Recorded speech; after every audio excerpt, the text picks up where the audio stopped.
Muy buena tarde. Este es un resumen de las unidades que hemos visto. Vamos a iniciar con la unidad número 1, que es el marco contextual, lo que tiene que ver con cadenas de suministros. Vamos a hablar de lo que son los puertos, que va a ser, para efectos de esta materia, el ámbito donde se cumple la materia. Para eso vamos a hablar de tiempos y actores dentro del despacho. Todo inicia con nuestros puertos, cuáles son los más importantes dentro del Golfo y lo que es del otro lado lo que es el Océano Pacífico. Del lado del Pacífico tenemos Manzanillo, que es lo que tenemos en pantalla, y tenemos Lázaro Cárdenas, que son la puerta para los barcos que vienen de Asia, tomando en cuenta que el tiempo de desplazamiento entre un puerto chino y estos dos puertos mexicanos es aproximadamente de unos 30 días. Ahora bien, para efectos de puertos, ventajas con las que cuenta Manzanillo y Lázaro Cárdenas es su plataforma continental, que es profunda, es decir, no tenemos que hacer mucha obra de escarbado para que entren los barcos. En el caso de Manzanillo contamos con una desventaja, que es que el puerto es pequeño, hay poco espacio para crecer, como ven ustedes en pantalla, los cerros terminan en el mar, por lo cual es difícil la ampliación. Manzanillo, por naturaleza, es un puerto complicado. Lázaro Cárdenas no tiene esta desventaja, es vasto en su extensión en cuanto a crecimiento. Desventaja que tenemos de Lázaro Cárdenas con respecto a la conectividad con la Ciudad de México es que la principal vía es el ferrocarril, con lo cual contamos con una sola vía. Para efectos de carretera existen, sin embargo, la inseguridad representa una desventaja. Del lado del Golfo, principalmente Veracruz y Altamira. La ventaja de Veracruz podemos contar varias. Una de ellas es la conectividad que tenemos con la Ciudad de México. Tenemos dos autopistas y contamos con una vía de ferrocarril. Contamos también con un vasto badaje de recursos humanos. Esto es importante señalar porque en el área de estudiantes egresando de materias relacionadas con trabajos en el puerto, contamos con una buena cantidad de chicos, por lo cual aquí la desventaja precisamente para el estudiante es la competencia que hay. Por lo tanto, el estímulo es ser de los mejores en esta materia. Desventajas en el puerto de Veracruz, al igual que en Altamira, es que la plataforma continental es baja. Es decir, tenemos que hacer obra de escarbado para que puedan entrar los buques. También el grado de salinidad que hay en Veracruz es una desventaja en el aspecto de que se necesita mucha obra de mantenimiento para mantener la maquinaria libre de óxido y bien lubricada. Altamira tiene la ventaja también de que es vasto en su extensión, de hecho decimos que es el puerto industrial, porque cuenta de hecho con un parque industrial dentro de sus instalaciones, lo cual representa una ventaja. Sin embargo, la desventaja que tiene es la lejanía con la Ciudad de México y lo que es el centro industrial Querétaro, Guanajuato, por ejemplo, Guadalajara, con lo que es Altamira. Y bueno, al decir Altamira también podemos hablar de un poco de la desventaja en cuanto a inseguridad en las carreteras. Estos son nuestros principales puertos. Los buques que llegan a estos puertos, tanto en el Pacífico como en el Golfo, vamos a clasificarlos por generaciones. Es decir, cada número corresponde a un millar. Así pues, un buque generación 5 tiene la capacidad de portar hasta 5.000 contenedores y consecutivamente un generación 8 hasta 8.000 contenedores. Los buques que llegan del lado del Pacífico van de la generación 8 hasta la generación 12 y en el Golfo de la generación 4 hasta la generación 8. Esa es nuestra capacidad en buques en cuanto a la instalación de puertos. Ahora bien, del lado del Golfo, un buque aproximadamente se va a hacer unos 21 días entre un puerto europeo y, por ejemplo, Veracruz. Cuando llega el buque, vamos a hacer lo que son las maniobras de descarga. Aquí es importante señalar, chicos, que se va a considerar la mercancía llegada al puerto o a México cuando el buque atraca o fondea. no es cuando el contenedor toca tierra, sino cuando el buque entero, se considera llegado a México. Insisto, cuando el buque atraca, es decir, se amarra al muelle o fondea, no puede entrar al puerto y entonces queda fuera del puerto, botan el ancla, en ese momento ancla toca fondo, se considera fondeado. Recuerden que aquí es importante empezar a señalar los actores operativos que participan: el dueño del barco, la naviera, que es el que trae el contenedor, el maniobrista, que es el que va a descargar la carga, el piso, que corresponde a la administración portuaria integral, y el agente aduanal, que es el que se va a encargar de hacer los trámites. ¿Para qué? Para sacar la mercancía que está en el recinto fiscalizado, es decir, el maniobrista, y presentárselos ante la aduana. Ya interactuando estos, es importante mencionar que no solamente existe ICABE. Dentro de lo que es la aduana de Veracruz, lo que es el recinto portuario, están los recintos fiscalizados, por ejemplo ICABE, CICE, SSA, y los que se dedican a otro tipo de cargas que tienen que ver, por ejemplo, con líquidos o con graneles. La foto que vemos en pantalla es un ejemplo de lo que es CICE, la anterior ICABE, en las cuales podemos observar las diferencias en cuanto a instalaciones o maquinaria para bajar los contenedores. Siendo CICE, por el tipo de maquinaria que tiene, necesita más tiempo para lo que es la descarga de un buque. Pero al final de cuentas el contenedor baja y no se va a quedar a un costado de buque, sino que estos contenedores que bajan del barco vamos a llevarlos a patios de espera o patios de carriles. Esto es para efectos de que se presente el agente aduanal ya con el documento revalidado, el BL, Bill of Lading o conocimiento de embarque marítimo, y con este documento que le dio el importador va a reclamar ese contenedor como suyo para efectos de despacharlo. ¿Qué es lo que va a hacer el agente aduanal en primer término? Va a solicitar al maniobrista que le ponga el contenedor a piso para abrirlo y revisar el estado de las mercancías y ver si esto cuadra con lo que tienen facturas, para efectos de verificar que todo esté bien, pagar los impuestos, cumplir regulaciones y ahora sí presentarlo ante la aduana.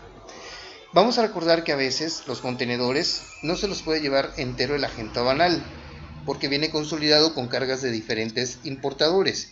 Y entonces cuando se va a dar la maniobra de desconsolidación para que se lleve las cargas sueltas que le corresponden por cada importador.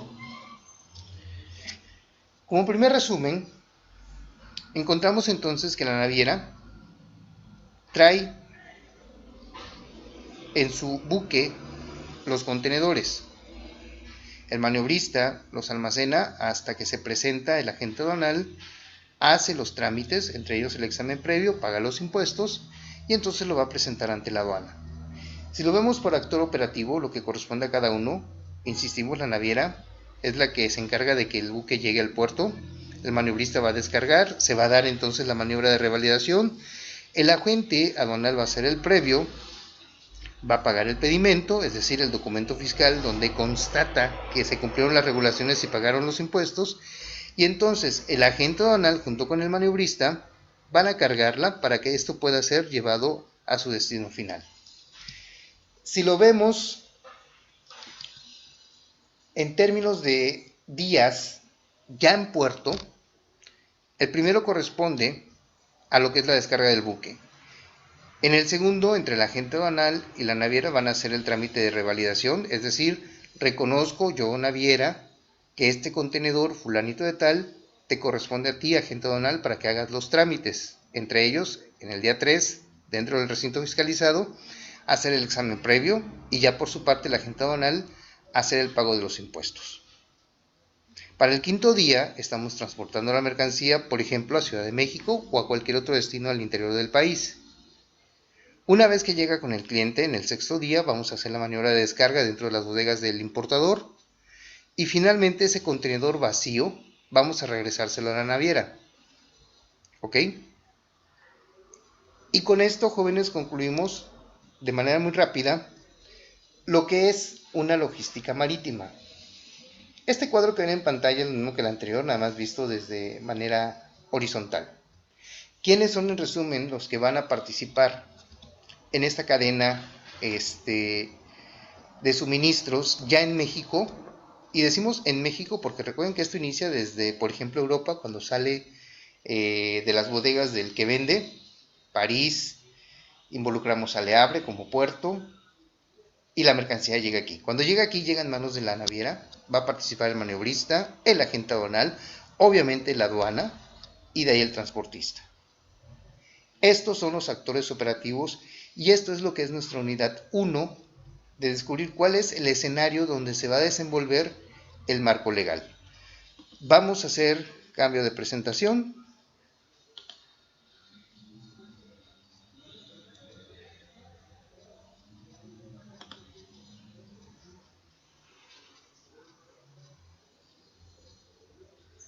Permítanme un segundo, vamos a lo que son leyes. Esta es la unidad 2 que vimos y la pregunta es, cuando estamos haciendo esta labor de importación, es decir, la llegada de mercancía del extranjero a México, ¿cuáles son las leyes que se están involucrando para efectos de que a través de un medio de transporte autorizado provengan mercancías autorizadas de un país autorizado, llegue a un punto autorizado en México donde a través de personas y trámites autorizados, que ya lo vimos, los actores, se hagan los trámites autorizados para que finalmente la mercancía salga en un medio de transporte autorizado y llegue a un importador autorizado? La insistencia en la palabra autorizado tiene que ver con la regulación que tenemos de la Constitución que autoriza o regula lo que es el quehacer en el comercio exterior. El artículo 131 de la Constitución Política Mexicana es el que nos dice que para que una mercancía entre al país, tiene que cumplir con dos condicionantes: pagar impuestos y cumplir regulaciones. ¿Cómo vamos a hacer todo esto? Bueno, pues vamos a depender de este cuadro de leyes. Este cuadro de leyes se cumple a partir de que el buque se considera llegado, la mercancía arriba del buque se considera llegada al país. Recuerden que tenemos la ley aduanera, que es la que nos va a decir cómo hacerlo, es decir, cómo hacer una importación, cuándo hacerlo, con quiénes hacerlos, y por eso decimos que la ley aduanera es una ley de carácter administrativo operativo. Del otro lado, que tenemos la ley de la TIGIE, la ley del IEPS, la ley del IVA, del ISAN, ley federal de derechos y ley del ISR. Esas leyes, jóvenes, nos van a ayudar para saber el cuánto me va a costar hacer una importación. Y ley de comercio exterior, recuerden que es la que nos va a ayudar a regular. Por un lado, voy a controlar las importaciones a través de una serie de defensas de que la mercancía entra, pero si la revisa SADER, para efectos de que no traigan bacterias los productos alimenticios. Que primero lo revise Semarnat, para efectos de descubrir que no traiga plagas la madera que, por ejemplo, estaríamos importando. O si, por ejemplo, traemos material explosivo, SEDENA es la que regula. Por otro lado, esta misma ley de comercio exterior nos va a servir para estimular a aquellos importadores que se convierten en exportadores. Piensen en TAMSA. TAMSA necesita chatarra, fierro viejo, que va a traer, por ejemplo, de Guatemala, y lo va a convertir en tubos para venderlos, por ejemplo, a Noruega. Entonces, la ley de comercio exterior reconoce que hay cierto tipo de compras o importaciones que se van a convertir en ventas y por lo tanto voy a estimular esas importaciones, te voy a bajar los impuestos o no te los voy a cobrar con tal de que tú vendas.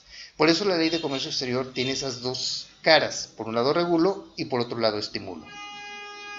Ahora bien, la ley que compete a nuestra materia es la ley de navegación y conforme a esa ley vamos a ver una serie de temas que se desarrollan a partir de la unidad 3 que tienen que ver precisamente con este temario. Partiendo de esto, entonces, confirmamos que el escenario donde nos vamos a desenvolver es lo que vemos en color azul, los puntos en azul, que son las 49 aduanas, en total todas, y de ahí seccionamos las marítimas. En las marítimas es donde vamos a aplicar nosotros la ley de navegación. Esto, jóvenes, es nuestra unidad 2. Permítame hacer el cambio. Y vamos a lo que es unidad 3.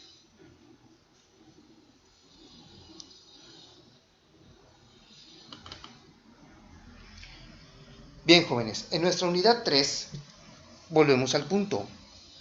El lugar donde nosotros nos vamos a desarrollar en el ámbito de la ley de navegación y comercio marítimo es lo que vemos dentro del círculo amarillo. ¿Ok? Esa es la zona de aplicación. Por eso es que el artículo 1 nos habla precisamente de que esta ley va a regular las actividades que se van a desarrollar en el agua. ¿Qué actividades? Actividades de protección y servicios que se prestan dentro de ella. Todo lo que tiene que ver con marina mercante, es decir, negocios, lo que son buques en sus diferentes actividades. Y todo lo relacionado a hechos y bienes que tienen que ver con el comercio exterior. Con el comercio marítimo, perdón. Este, señores, es nuestro campo de aplicación. Ahora bien, tenemos leyes que van a afectar, conforme al artículo 6 de esta ley, a esta propia ley, que son las que vemos en pantalla: Ley de Puertos, Ley Federal de Mar, Ley de Procedimiento Administrativo y Código de Comercio. Ya para el segundo parcial vamos a ver la implicación de estas leyes con la ley que nosotros estamos estudiando, que es la Ley de Navegación y Comercio Marítimos. Aquí lo importante es señalar que hay otras leyes que están afectando a esta ley que estamos nosotros estudiando. Ahora bien, estas son las leyes que ya vimos el campo de aplicación, ya vimos las leyes que se van a aplicar de manera supletoria, es decir, cubriendo huecos. Y aquí lo que tenemos en pantalla son las secretarías que van a vigilar el debido cumplimiento de esta ley, en este caso, Secretaría de Marina y Secretaría de Comunicaciones y Transportes. ¿Qué es navegar? ¿Ok? Es una actividad que se va a realizar sobre una embarcación con una dirección y fines determinados. Aquí es donde recordamos que estando en tierra, tú puedes hacer lo que tú quieras, eres libre, a final de cuentas somos mexicanos y la Constitución nos da una libertad de libre circulación. Nadie te tiene que preguntar qué estás haciendo en la calle, a menos que estés infringiendo alguna ley. Sin embargo, en el mar, yo tengo que estar de una manera justificada, es decir, con una dirección y fin determinado. Y recuerden que inclusive la recreación o el esparcimiento es un fin determinado, de modo que tengo que estar autorizado con mi embarcación para ello. ¿Qué es comercio? Bueno, aquí es donde tenemos una definición técnica en la que nos habla que con el objeto de transportar, ya sea personas o mercancías, vamos a realizar varias actividades, entre ellas exploración, explotación o captura de recursos naturales, construcción o recreación. Entonces, aquí es donde da inicio a lo que es nuestro ámbito.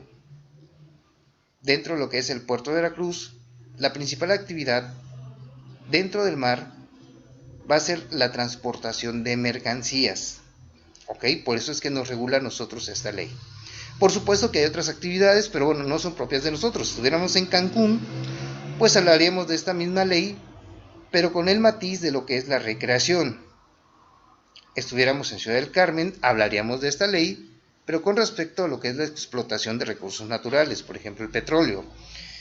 Estuviéramos, por ejemplo, en Alvarado, estaríamos hablando de esta ley, pero con respecto a lo que es la explotación en lo que tiene que ver con pesca.